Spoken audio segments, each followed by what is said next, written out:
Heroin जो है वो एक ओपियाइड सब्सटेंस है जो कि मॉर्फिन की आप एक शक्ल कह लें कि मॉर्फिन से ये डिराइव किया जाता है। और मॉर्फिन जो है ये एक पॉपी प्लांट के ऊपर एक फली लगती है जिसके अंदर से इसको निकाला जाता है। ये एक नेचुरल सब्सटेंस है। हम तमाम इंसानों के जिस्म में कुदरत की तरफ से ओपियाइड्स की कुछ मिकदार हमारे बॉडीज़ के अंदर मौजूद होती है। अगर आप अपने हाथ को पिंच करें, चुटकी काटें, तो थोड़ी देर के बाद आपको वो तकलीफ़ जो है वो आपकी रफ़ा हो जाती है, क्योंकि आपका ब्रेन सिग्नल ये देता है बॉडी को कि इस जगह पे ये तकलीफ़ मौजूद है। सो ओपियाइड्स जो नेचुरल हमारे बॉडी में पाए जाते हैं ये वहाँ जाते हैं और पेन को रिलीफ देते हैं। यही जो सब्सटेंस है ये जब आप जिस्म से बाहर की बात हम करते हैं तो ये पॉपी प्लांट से डिराइव किया जाता है। जैसे मैंने बताया कि फली के अंदर से उसको निकाला जाता है और ये एक नेचुरल वे में सब्सटेंस जो है वो लिया जाता है। उसके बाद इसके अंदर काफ़ी कुछ चीज़ों को मिक्स करके इसको ज़्यादा इनरिच किया जाता है या इसका जो असर है उसको ज़्यादा बढ़ाने के लिए मुख्तलिफ और सोर्सेज जो हैं वो इस्तेमाल किए जाते हैं। यूजुअली ये वाइट पाउडर की शक्ल में होता है या ब्राउन पाउडर की शक्ल में होता है, लोग इसे ब्राउन शुगर भी बोलते हैं, या फिर ये एक स्टिकी मादा सा होता है जिसको ब्लैक टार हेरोइन का नाम भी दिया जाता है।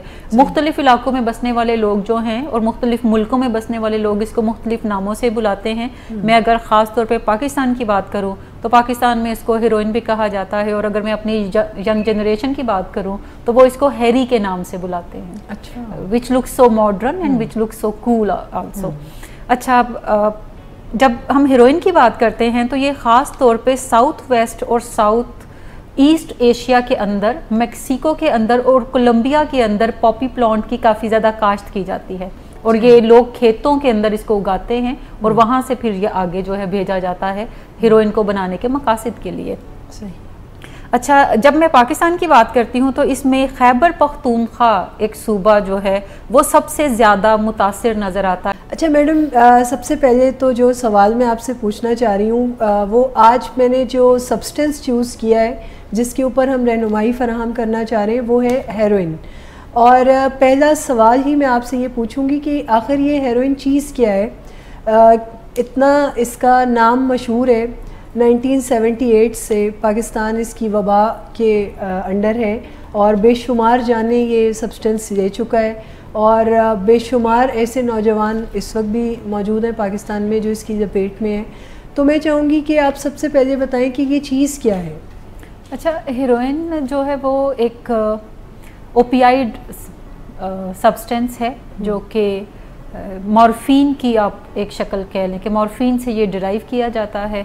और मॉर्फिन जो है ये एक पॉपी प्लांट के ऊपर एक फली लगती है जिसके अंदर से इसको निकाला जाता है। ये एक नेचुरल सब्सटेंस है। हम तमाम इंसानों के जिस्म में कुदरत की तरफ से ओपियाइड्स की कुछ मिकदार हमारे बॉडीज़ के अंदर मौजूद होती है। अगर आप अपने हाथ को पिंच करें, चुटकी काटें, तो थोड़ी देर के बाद आपको वो तकलीफ़ जो है वो आपकी रफ़ा हो जाती है, क्योंकि आपका ब्रेन सिग्नल ये देता है बॉडी को कि इस जगह पे ये तकलीफ़ मौजूद है।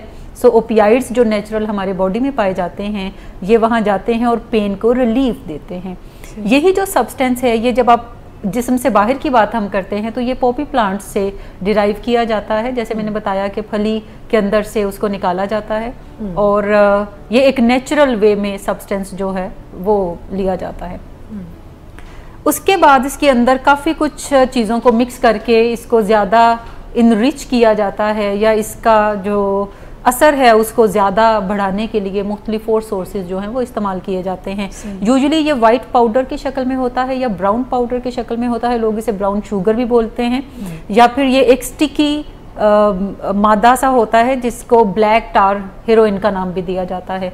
मुख्तलिफ इलाकों में बसने वाले लोग जो हैं और मुख्तलिफ मुल्कों में बसने वाले लोग इसको मुख्तलिफ नामों से बुलाते हैं। मैं अगर ख़ास तौर पे पाकिस्तान की बात करूं तो पाकिस्तान में इसको हेरोइन भी कहा जाता है, और अगर मैं अपनी यंग जनरेशन की बात करूं तो वो इसको हैरी के नाम से बुलाते हैं। अच्छा, which looks so modern and which looks so cool also. अच्छा, जब हम हेरोइन की बात करते हैं तो ये ख़ास तौर पे साउथ वेस्ट और साउथ ईस्ट एशिया के अंदर, मेक्सिको के अंदर और कोलंबिया के अंदर पॉपी प्लांट की काफ़ी ज़्यादा काश्त की जाती है, और ये लोग खेतों के अंदर इसको उगाते हैं और वहाँ से फिर ये आगे जो है भेजा जाता है हेरोइन को बनाने के मकासद के लिए। सही। अच्छा, जब मैं पाकिस्तान की बात करती हूँ तो इसमें खैबर पख्तूनख्वा एक सूबा जो है वो सबसे ज़्यादा मुतासिर नज़र आता है और खैबर पख्तूनख्वा में रहने वाले तकरीबन 11% लोग जो हैं वो दीगर नशों के साथ प्राइमरीली हेरोइन का बहुत ज़्यादा इस्तेमाल करते हैं। 11% एक काफ़ी बड़ी परसेंटेज है। और इसके अलावा पाकिस्तान की अगर मैं बात करूँ तो दुनिया के तमाम ममालिक में से पाकिस्तान पर कैपिटा हेरोइन इस्तेमाल करने वाले ममालिक के अंदर टॉप की पोजीशन संभाले हुए है। यानी पाकिस्तान के अंदर हेरोइन एडिक्शन जो है ये दुनिया के तमाम ममालिक से सबसे ज़्यादा है। पाकिस्तान में तकरीबन हर साल जो लोग हैं वो 44 टन हेरोइन जो है वो इस्तेमाल करते हैं। और अगर मैं इंटरनेशनली बात करूं तो 110 टन हेरोइन जो है वो पाकिस्तान के थ्रू दुनिया के मुख्तलिफ ममालिक तक भेजी जाती है इंटरनेशनली, जहाँ पे लोग फिर इसको इस्तेमाल करते हैं। लेकिन सिर्फ पाकिस्तान में हर साल 44 टन के करीब लोग हेरोइन को इस्तेमाल करते हैं, जिसको ये स्निफ करते हैं, सिगरेट में डाल के इसको इस्तेमाल किया जाता है या स्नॉर्ट किया जाता है या फिर इसके इंजेक्शंस भी लगाए जाते हैं। पाकिस्तान में तकरीबन जो ड्रग एडिक्ट्स हैं वो 6.7 मिलियन के करीब हैं। ये मैं 2013 के अदादो शुमार आपके साथ डिस्कस कर रही हूँ जो कि UNODC की रिपोर्ट के मुताबिक हैं। और अगर हम अंदाज़ा करें तो इसमें कुछ मिलियंस का आप और इजाफा कर लीजिए। और जब मैं हेरोइन एडिक्शन की बात करती हूँ तो हेरोइन के अंदर खालिस्तान तकरीबन 5 लाख लोग जो हैं वो इंजेक्शंस लगाते हैं। और इन 5 लाख लोगों के अंदर जो इंजेक्शंस लगाते हैं तकरीबन 43% लोगों के अंदर HIV पॉजिटिव है।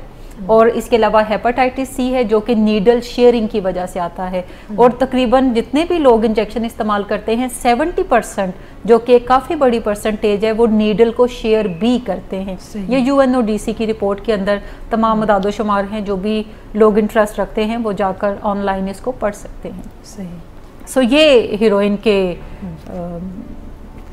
Where abouts. अच्छा, मैं ये पूछना चाहती हूँ कि कितने फ़ीसद लोग जो पहली दफ़ा हेरोइन को इस्तेमाल करते हैं तो वो इसके एडिक्शन में ही जाएंगे, तो क्या कोई रेशो साइंस ने इसके बारे में कोई? अच्छा, इससे पहले मैं एक और अहम बात व्यूवर्स के साथ शेयर करना चाहूँगी कि पाकिस्तान में हालांकि हमारा रिलीजन और कानून दोनों ही किसी भी किस्म के नशे के इस्तेमाल की सख्त ममानत करते हैं, लेकिन फिर भी लोगों के अंदर या हमारे कल्चर के अंदर कुछ एक्सेप्टेबिलिटी है ड्रग्स के हवाले से, जिसमें चर्स काफ़ी कॉमन है। अगर कोई चर्स इस्तेमाल कर रहा है तो लोग इसको कोई लम्हा फ़िक्रिया ख्याल नहीं करते। अगर कोई शराब पी रहा है तो लोगों के लिए ये कोई लम्हा फ़िक्रिया नहीं है। लेकिन अगर कोई शख्स हेरोइन इस्तेमाल करता है तो लोग इसको काफ़ी बड़ा भयानक ख्वाब कंसिडर करते हैं और समझते हैं कि ये इसको नहीं करना चाहिए। बाकी अगर नशे ये इस्तेमाल करे तो फिर कोई बात नहीं, लेकिन हेरोइन इसको इस्तेमाल नहीं करना चाहिए। यानी हेरोइन के हवाले से लोगों के जहनों के अंदर एक ख़ास किस्म का डर है और वो समझते हैं कि ये कोई ऐसी चीज़ है जो कि ज़िंदगी हारने पे मजबूर इंसान को कर देती है, जो कि लोगों को फुटपाथ तक लेटने पे मजबूर कर देती है। सो ये ना किया जाए, बाकी और जो चीज़ें हैं वो की जाएँ। जहाँ तक हेरोइन एडिक्शन की बात है कि कितने फ़ीसद लोग जो हैं वो एडिक्ट बनते हैं, अमूमी तौर पे ख्याल ये किया जाता है कि जितने भी लोग हेरोइन इस्तेमाल करते हैं वो एडिक्ट ज़रूर बनते हैं। और जो हेरोइन इस्तेमाल करने वाले हैं उन्हीं को एडिक्ट कंसिडर किया जाता है। जो शराब इस्तेमाल करने वाले हैं, चर्स इस्तेमाल करने वाले हैं, उन्हें लोग एडिक्ट कंसिडर नहीं करते और उन्हें वो कहते रहते हैं कि छोड़ दो छोड़ दो, और ये भी ख्याल करते हैं कि ये जिस दिन चाहेगा ये काम करना छोड़ देगा। लेकिन हेरोइन इस्तेमाल करने वाले ज़्यादातर जो हम लोग देखते हैं ये वही लोग हैं जो एक रूट मैप से गुजरते हुए हेरोइन तक पहुंचते हैं। यानी ज़्यादातर लोग जो हैं वो डायरेक्टली हेरोइन को इस्तेमाल पहले नशे के तौर पर नहीं करते, बल्कि ये पहले नशे के तौर पे वो सिगरेट इस्तेमाल करते हैं, फिर वो चर्स लेते हैं, फिर वो शराब इस्तेमाल करते हैं। और ये एडिक्शन की प्रोग्रेशन है जो कि अल्टीमेटली उन्हें हेरोइन के ऊपर लाकर खड़ा कर देती है। लेकिन अगर मैं ये बात करूँ साइंटिफिक फैक्ट्स की कि कोई शख्स पहली दफ़ा अगर हेरोइन इस्तेमाल करेगा तो तकरीबन पहली दफ़ा हेरोइन इस्तेमाल करने वाले लोगों के अंदर 70% चांसेस होते हैं कि वो पहली दफ़ा इस्तेमाल के बाद या 2, 4, 6 दफ़ा इस्तेमाल के बाद एडिक्शन उनके अंदर डेवलप हो जाएगी। 30% लोग जो हैं उनके अंदर एडिक्शन डेवलप नहीं होती और उन्हें काफ़ी अरसा इस्तेमाल करने की ज़रूरत पड़ती है एडिक्शन को डेवलप करने के लिए। लेकिन ज़्यादातर पेशेंट्स जो हमारे पास भी आते हैं, जब भी हम उनकी हिस्ट्री के ऊपर बातचीत करते हैं कि वो नशों की तरफ कैसे गए, तो आमतौर पे वो एक रोड मैप बताते हैं कि पहले हमने ये नशा शुरू किया, फिर ये किया, फिर ये किया, अब हम हीरोइन कर रहे हैं या अब हीरोइन के साथ कोकीन भी मिक्स करके कर रहे हैं। मैंने अपने प्रोफेशनल एक्सपीरियंस में सिर्फ एक ही बंदे को देखा जिसने मुझे बताया कि उसने सबसे पहला जो नशा ट्राई किया था वो हीरोइन थी, और वो सिगरेट से भी पहले उसने ट्राई किया।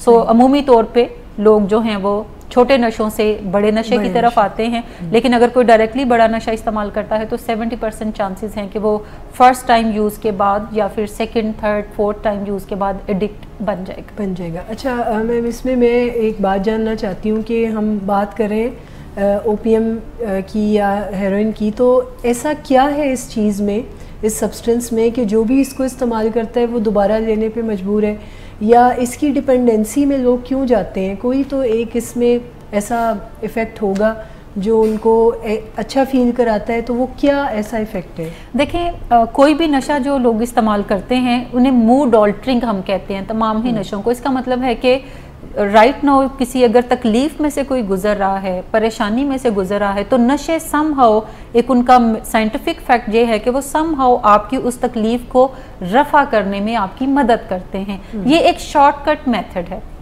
ठीक, कि आप एक लंबी वॉक करने की बजाय थोड़ा सा नशा इस्तेमाल कर लें तो आपको तकलीफ जो है वो आपकी रफा हो जाएगी। और अगर मैं हीरोइन की खास तौर पे बात करती हूँ तो हीरोइन इस्तेमाल करने वाले वो लोग हैं जिन्हें किसी ना किसी जिस्मानी तकलीफ में से गुजरना पड़ रहा होता है, या जहनी तकलीफ में से गुजरना पड़ रहा होता है, या पेन का बड़ी शिद्दत से एहसास रहता है।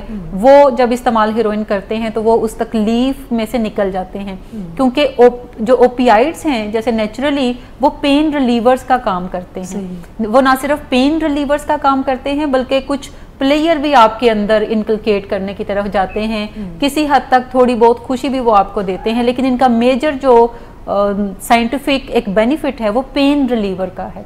इसी वजह से कैंसर के पेशेंट्स को जब उन्हें कीमोथेरेपी की जा रही होती है और पेन बहुत शदीद होती है तो डॉक्टर्स भी ओपियाइड्स के ऊपर मबनी अद्वियात जो हैं वो उन्हें इंट्रोड्यूस करवाते हैं और रिकमेंड करते हैं कि वो उसकी एक महसूस डोज को लेने की तरफ जाएं। लेकिन जब डॉक्टर आपको कोई एक महसूस डोज देता है तो फिर ये बात तय है कि आपने अपनी जहानत को लड़ाते हुए उस डोज को ज़्यादा या कम नहीं करना, बल्कि आप डॉक्टर की तजवीज़ करदा दवाई के ऊपर ही महदूद रहेंगे। अगर आपका दिल चाह रहा है कि आप उन अद्वियात को ज़्यादा बढ़ाने की तरफ जाएं तो फिर इसका मतलब है कि आप अपने डॉक्टर से कंसल्ट करेंगे। इसके अलावा मेडिकल स्कूल्स के अंदर जो स्टूडेंट्स पढ़ते हैं या डॉक्टर्स बनते हैं उनकी एक बड़ी तादाद जो है वो ओपियाइड्स के ऊपर डिपेंडेंट होती है। और ये ओपियाइड से मुराद ये नहीं कि वो हीरोइन ले रहे होते हैं, बल्कि वो ऐसे इंजेक्शंस ले रहे होते हैं जो कि पेन रिलीवर्स होते हैं और वो ऐसे मकासद के लिए इस्तेमाल बेसिकली करने होते हैं जहाँ पे कोई एक्सीडेंट किसी का हो गया है या कैंसर है और वहाँ पे पेन की शिद्दत बहुत है, तो उसे कम करने के लिए वो इंजेक्शंस जो है वो इंट्रोड्यूस करवाए जाते हैं। लेकिन चूंकि डॉक्टर्स को पता होता है इन तमाम चीज़ों का, तो जब वो खुद इस्तेमाल करते हैं, कुछ प्लेयर आता है, कुछ पेन रिलीफ होती है, तो ग्रेजुअली उनके अंदर डिपेंडेंसी भी क्रिएट हो जाती है। सही। अच्छा, मैं इसके फ़ौरन बाद ही मैं ये पूछना चाहती हूँ आपसे, क्योंकि हमने जहाँ बात की है इसके कुछ फ़ायदों की कि ये पेन रिलीवर है या मुश्किलात में ये हमें कोई सपोर्ट भी फराहम कर देती है, गो कि ये कोई आर्टिफिशियल सपोर्ट है। आई वोंट से कि ये उसका कोई बेनिफिट है, आई वुड से कि ये साइंटिफिक फैक्ट है कि ये बनाया किसी और पर्पस के लिए गया है, लेकिन इसको इस्तेमाल आप किसी और जगह कर रहे होते हैं। ये बिल्कुल ऐसे ही है कि जैसे बहुत सारे लोग जो हैं वो किसी गलत एयरपोर्ट पे शानदार लैंडिंग करते हैं तो उससे कोई बेनिफिट उनको नहीं मिलता। अगर तो कोई एक्सीडेंट के अंदर है और डॉक्टर उसको प्रिस्क्राइब करता है तो डॉक्टर को प्रिस्क्राइब करने का कोई खास मकसद है। जब वो मकसद अचीव हो गया तो फिर वो दवाई आपकी जिंदगी से निकल जानी चाहिए, क्योंकि वो एक महसूस मुद्दत के लिए दी जाती है।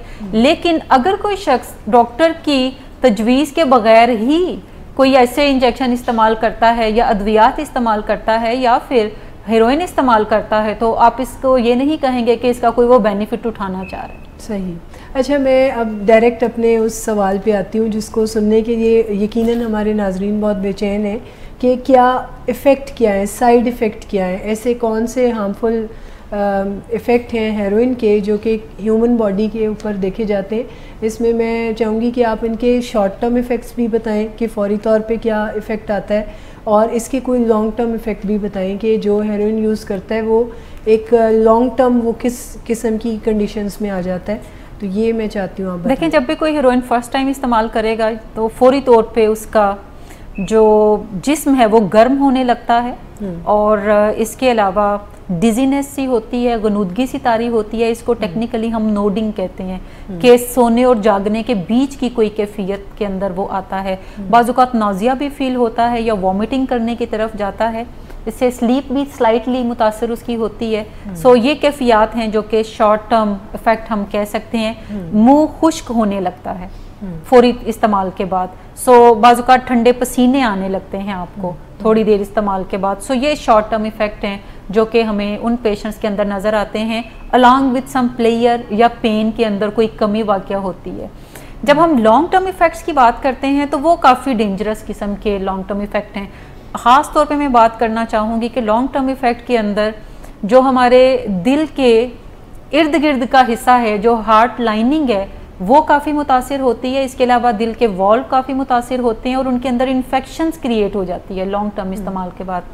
जो लोग इंजेक्शन यूज़ करते हैं, इंजेक्शंस जो हैं उनके जिस्म के ऊपर, टांगों के ऊपर, बाजुओं के ऊपर, जहाँ जहाँ इंजेक्शन वो इस्तेमाल करेंगे, चूँकि वो वेन्स के अंदर इस्तेमाल कर रहे होते हैं, इंट्रावेनस कर रहे होते हैं, तो वेन जो हैं या शरियानें हमारी जिस्म के अंदर वो पतली होनी शुरू हो जाती हैं और फिर वो मिलती भी नहीं है। यानी वो अगर आपको किसी तकलीफ की वजह से कोई इंट्रावेनस इंजेक्शन लेने की ज़रूरत है तो बाज़-औक़ात ढूंढने से भी जो वेन है वो नज़र नहीं आती, और डॉक्टर जो हैं वो माथे के अंदर ट्रेस कर रहे होते हैं या किसी ऐसे जगह को ट्रेस कर रहे होते हैं जहाँ पे इंजेक्शन नहीं लगा।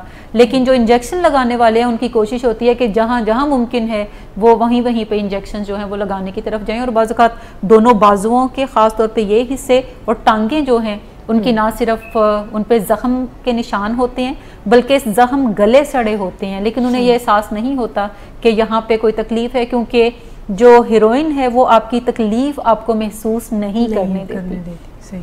अच्छा, इसके अलावा इंसोम्निया काफ़ी ज़्यादा कॉमन है जो ऐसे लोगों में देखा जाता है जो थोड़े अरसे से या काफ़ी अरसे से हीरोइन इस्तेमाल करने की तरफ जाते हैं। हीरोइन आपके जिस्म को कमज़ोर भी करना शुरू कर देती है, आपकी स्किन की रंगत जो है वो पेल होती है। और ख़ास तौर पे मैं प्रोफेशनल्स की बात करूँगी या ऐसे लोगों की बात करूँगी जो कि जिनके घर में कोई ना कोई प्यारा जो है वो हीरोइन के नशे का शिकार है, तो वो फ़ौरन शक्ल से ही पहचान जाते हैं कि अच्छा ये कौन सा बच्चा ड्रग यूज़ कर रहा है, क्या ये हीरोइन इस्तेमाल कर रहा है या चर्स इस्तेमाल कर रहा है। क्योंकि शराब और चर्स जो है वो आपको जिस्मानी तौर पे कमज़ोर नहीं करती, लेकिन जो हीरोइन है वो आपको जिस्मानी तौर पे बहुत ज़्यादा कमज़ोर कर देती है। आपको भूख की जो तलब है वो कम से कम करने की तरफ जाती है। इसके अलावा जैसे मैंने बात की कि ज़ख्म आपके जिस्म पे होना शुरू हो जाते हैं जिसके अंदर गलना सड़ना शुरू हो जाएंगे और आपकी टांग जो है वो मुतासिर होती है। हीरोइन के अंदर जब इस्तेमाल करते हैं तो आजकल हीरोइन के अंदर दीगर नशों को ना सिर्फ इस्तेमाल किया जाता है बल्कि इसके अलावा शुगर उसके अंदर ऐड की जाती है, पाउडर्ड मिल्क ऐड किया जाता है, स्टार्च ऐड की जाती है।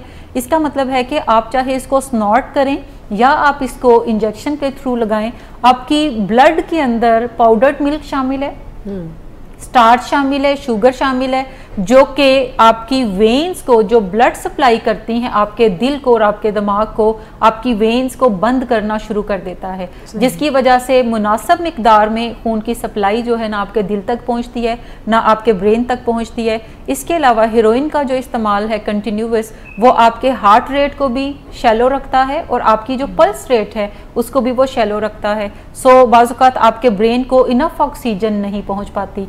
इसके अलावा लॉन्ग टर्म इफेक्ट में किडनीज का ख़राब हो जाना और आपकी जो लीवर है उसमें भी ख़राबी पैदा होना शुरू हो जाती है, क्योंकि जो हीरोइन का प्रोसेस है सारे का सारा वो लीवर और किडनी के अंदर जाकर होता है। इसका मतलब है कि वहाँ पे भी ये डैमेजेस क्रिएट करने की तरफ जाएगा। ब्रेन के अंदर काफ़ी ज़्यादा डैमेजेस हीरोइन जो है वो लॉन्ग टर्म इफेक्ट उसके क्रिएट करती है। जब जजमेंट इम्पेयर्ड हो जाती है, डिसीजन मेकिंग में प्रॉब्लम आने लगती हैं, और इसके अलावा ब्रेन के अंदर ख़ास तौर पर जो वाइट मैटर है वो कम होने की तरफ जाता है। और बाज़-औक़ात वो वाइट मैटर से मुराद आप यूँ अंडरस्टैंड कर लें कि जैसे हमारा ब्रेन कोई एक टाउन है और उसके अंदर किसी जगह पे हॉस्पिटल है, किसी जगह पे स्कूल है, किसी जगह पे मस्जिद है, किसी जगह पे रेजिडेंशियल एरिया है, और उन तमाम के बीचों बीच रोड्स बनी हुई हैं। सो वाइट मैटर जो है वो रोड्स की तरह का रोल प्ले हमारे ब्रेन में करता है, जो कि ग्रे मैटर से इंफॉर्मेशन को एक जगह से दूसरी जगह ट्रांसफर करता है।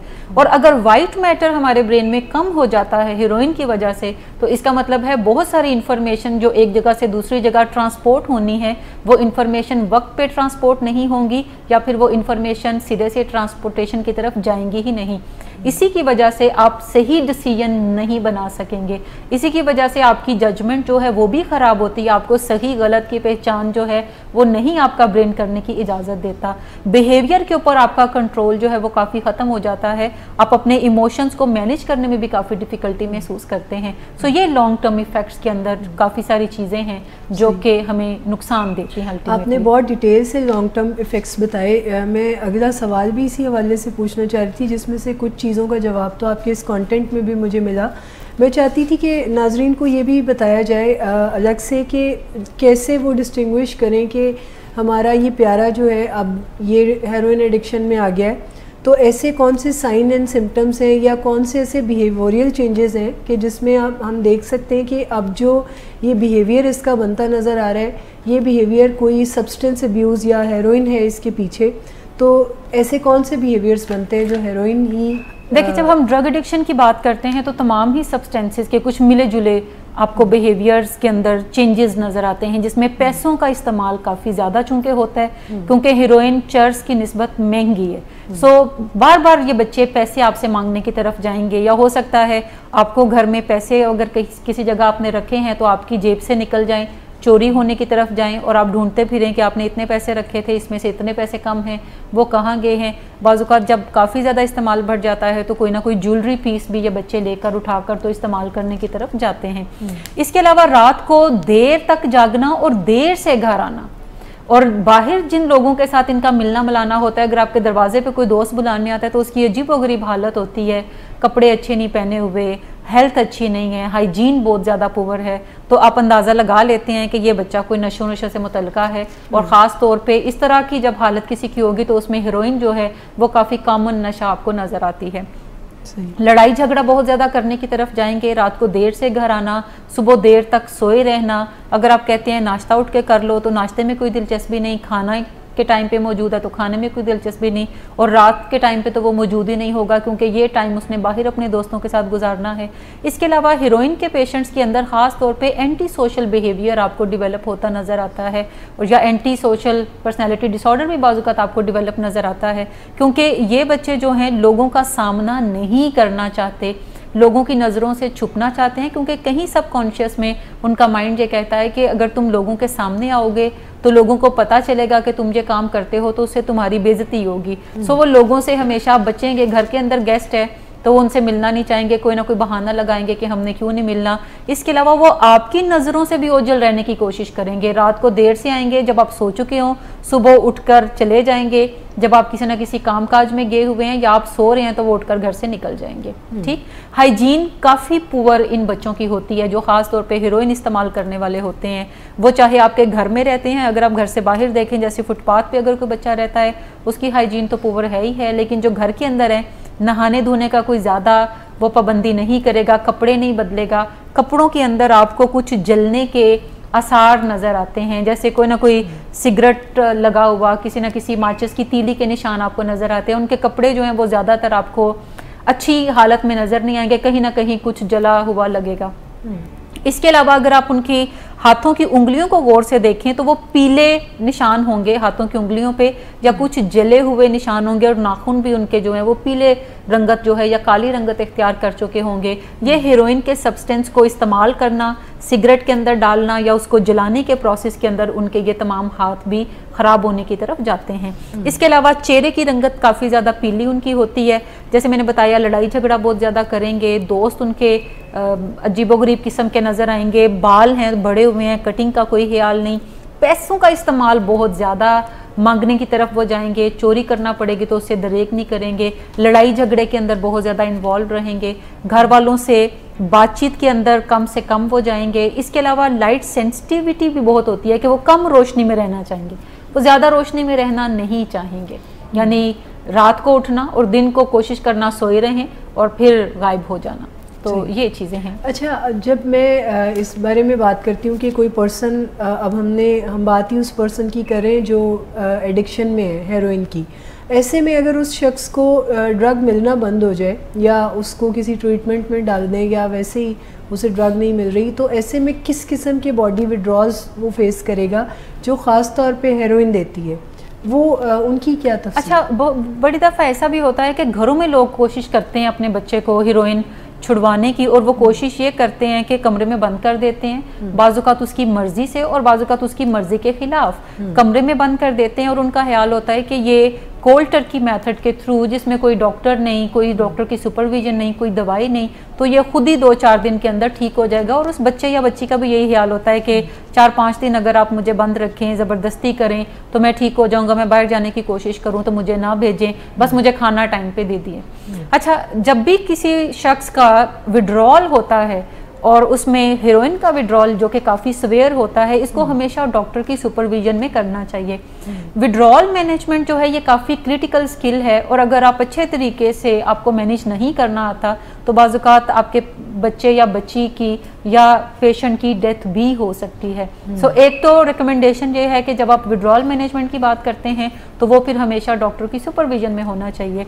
अल्दो जब हम घर के अंदर कोई विड्रॉल काट रहा है या वो ज़बरदस्ती उसने अपने साथ किया है कि मैं चंद दिन इस्तेमाल नहीं करूँगा तो मैं ठीक हो जाऊँगा, नाक में से पानी काफ़ी ज़्यादा आने लगता है जब भी कोई शख्स हेरोइन का इस्तेमाल एकदम से छोड़ता है, इंसोम्निया की शिकायत वो करता है, टांगों में बहुत ज़्यादा बेचैनी होती है, मसल्स और बोन्स के अंदर दर्द बहुत शदीद होती है, इसके अलावा ठंडे पसीने आना, गूज बम्प्स आना, टांगों के अंदर एक खास बेचैनी है कि उनकी मूवमेंट्स रुक नहीं सकती, उसकी डायरिया उसको होना शुरू हो जाएगा, इसके अलावा वॉमिटिंग वो करना शुरू कर देगा, डिहाइड्रेटेड होगा, पानी की कमी शदीद उसके अंदर नज़र आने की तरफ जाएगी, जिसका घर वाले बाजू का सलूशन ये निकालते हैं कि इसको ड्रिप्स लगवा दें।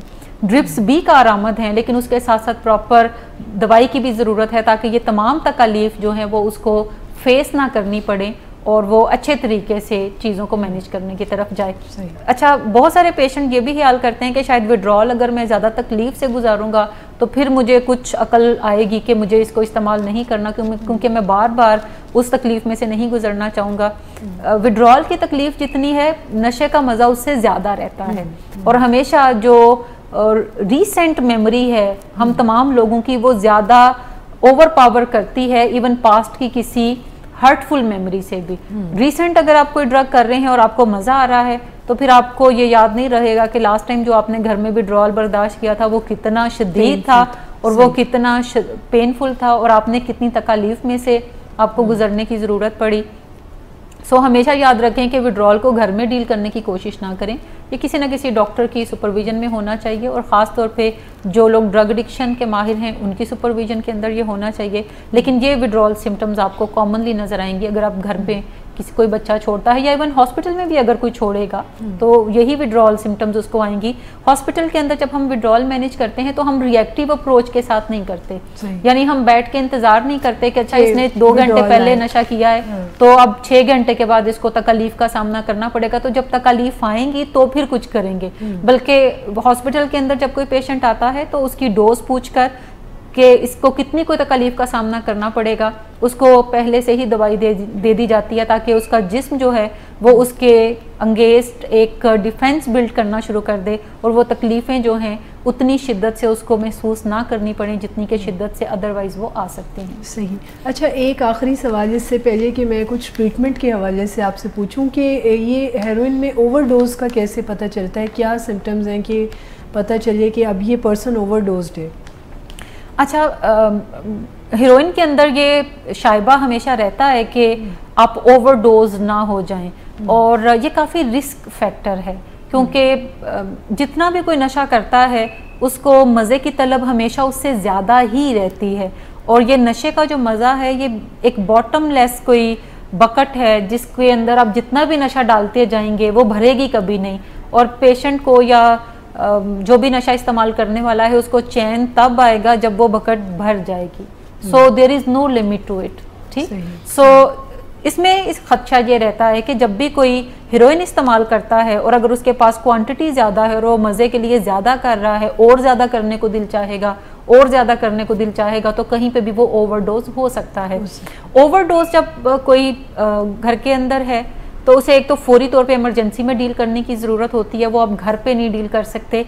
ओवरडोज के जो सिम्टम्स हैं उसमें प्यूपल हमारी सिकुड़ना शुरू हो जाती है, आंख की जो पुतली है वो बहुत, अगर आप आंख खोल के देखेंगे तो बहुत बारीक नज़र आएगी, जितनी नॉर्मल हमारी होती है उतनी नज़र नहीं आएगी। होंठ जो है वो नीले पड़ना शुरू हो जाएंगे। इसके अलावा सांस अगर आप उसकी देखेंगे तो वो बहुत ही आहिस्ता आहिस्ता चल रही होगी। नब्ज अगर आप उसकी चेक करेंगे तो वो भी बहुत आहिस्ता आहिस्ता चलने की तरफ जाएगी। अगर आप उसका मुंह खोल के देखेंगे तो उसकी जुबान का रंग जो है वो आपको नेचुरल जो पिंक होता है वैसा नजर नहीं आएगा, बल्कि बदलने की तरफ जाता हुआ नजर आएगा। मुंह उसका खुश्क लगने लगेगा। सो ये चंद सिम्टम्स हैं जो कि हम पहचान। इसके अलावा गुनूदगी बहुत शदीद होगी कि वो बिल्कुल आपको लगेगा कि जैसे फेंट हुआ पड़ा है, बेहोश है, ये हरकत नहीं कर रहा। अगर आप उसको हिलाने जुलाने की कोशिश करेंगे तो वो कोई आवाज़ निकालने की तरफ नहीं जाएगा, अगर जाएगा तो बहुत मनखनी सी आवाज़, उसकी बारीक सी आवाज़ वो निकालने की तरफ जाएगा। सो ये सिम्टम्स हैं जो कि बज़ाहिर बेहोशी की अलामतें हमें नज़र आती हैं, लेकिन इसमें ख़ास तौर पे होंठों का नीला होना, प्यूपल का सिकुड़ना और इसके अलावा पल्स और जो हमारी ब्रीदिंग है उसका काफ़ी स्लो होना, ये निशानियां हैं। जब भी अगर कोई निशानी ऐसी नज़र आए और आपको पता है कि आपका बच्चा या बच्ची हेरोइन इस्तेमाल करने वाला है तो फौरी तौर पे उसको बग़ैर वक्त ज़ाया किए घर पे उसको होश दिलाने की बजाय फौरी तौर पे उसको हॉस्पिटलाइज करने की ज़रूरत है।